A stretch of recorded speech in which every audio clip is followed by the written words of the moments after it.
प्रदीप, कांग्रेस 40 का आंकड़ा छू रही है, बीजेपी 25। प्रदीप, ये 40-25 क्या इसे कंफर्टेबल मेजॉरिटी कांग्रेस के लिए माना जाए? क्या कांग्रेस इससे राहत महसूस कर रही होगी इस आंकड़े से, या थोड़ा बहुत बेचैनी अभी भी होगी? देखिए मानक, ये कंफर्टेबल है क्योंकि कांग्रेस का खुद का जो आंकलन था वो 42 सीटों के आसपास था। और मैं भी जिस दिन से मतदान हुआ था इसी चैनल पे उस दिन से कह रहा हूं कि डिफरेंस 10 से 12 सीट का रहेगा ही रहेगा।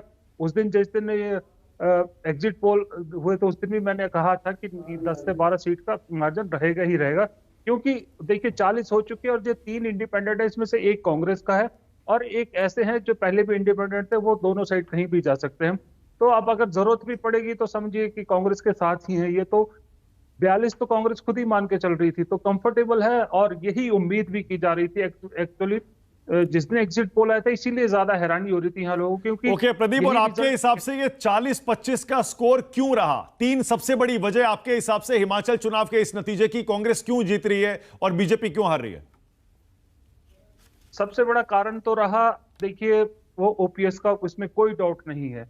जो कांग्रेस के फेवर में गया ओपीएस और अग्निवीर और जो बागवानों का मुद्दा था।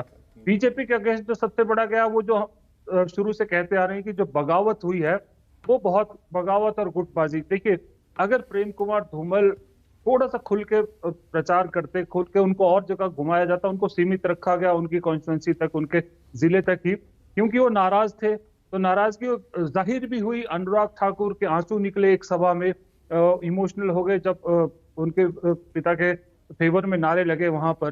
तो ये कुछ ऐसी चर्चा भी थी प्रदीप की अनुराग ठाकुर को भी एक क्षेत्र में महदूद कर दिया गया था, वो भी पूरा हिमाचल नहीं घूम पाए, ये सही है क्या?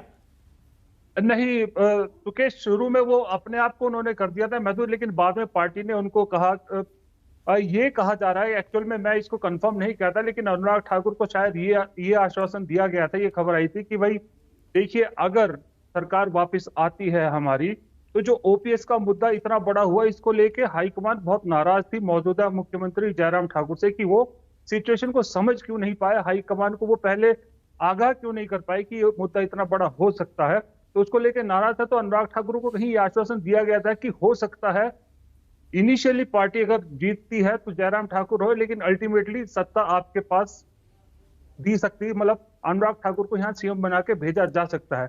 उसके बाद अनुराग ठाकुर निकले और उसके बाद फिर पूरे प्रदेश में वो घूमे।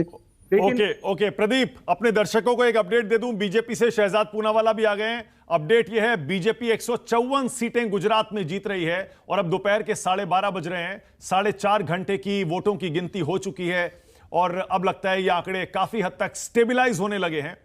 हो सकता है थोड़ा बहुत ऊपर नीचे शाम तक हो। हाँ प्रदीप, बोलिए जल्दी, क्या कह रहे हैं? मानक, मैं सिर्फ इसलिए एक बात दूसरी जोड़ना चाह रहा था आम आदमी पार्टी वाली, क्योंकि मैंने पंजाब में 12 साल काम किया, 12 साल पता थे। मैं जो विनोद जी की बात थी, इस बात से बहुत सहमत हूं कि देखिए आम आदमी पार्टी को अभी हम तोड़ रहे हैं दिल्ली के उस पर। 1.5 साल बाद, 2 साल बाद जब पंजाब के मॉडल पे आम आदमी पार्टी को तोला जाएगा तब असल में पता लगेगा कि इस पार्टी के जड़ें कहाँ है और कितनी मतलब इसमें कुव्वत है। क्योंकि दिल्ली मॉडल जो है ना वो अलग चीज है, वो स्टेट पे नहीं चल सकता। स्टेट में मॉडल चलेगा पंजाब मॉडल, पंजाब से क्या निकलता है, पार्टी की परफॉर्मेंस कैसी रहती है, उस पे हमें तोलना चाहिए। Okay, all right, update, BJP 154, Madhav Singh Solanki Congress की तरफ से 1985 में 149 सीट लेकर आए थे।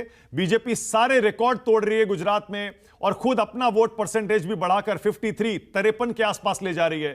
कांग्रेस का हाल देखिए जरा, 77 सीटों से 19 पर आ गई है और इसके लिए Congress is itself to blame. सबको पता है प्रचार में कांग्रेस ने कोई ताकत गुजरात में इस बार नहीं लगाई और आम आदमी पार्टी 6 सीटें गुजरात में। विपक्ष का नेता बन पाएगा?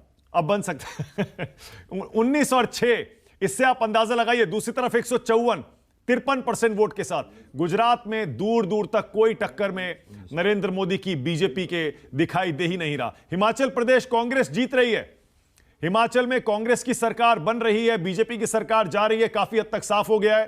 कांग्रेस 39-40 के आसपास है, बीजेपी 26 पर है और अदर्स 3 पर।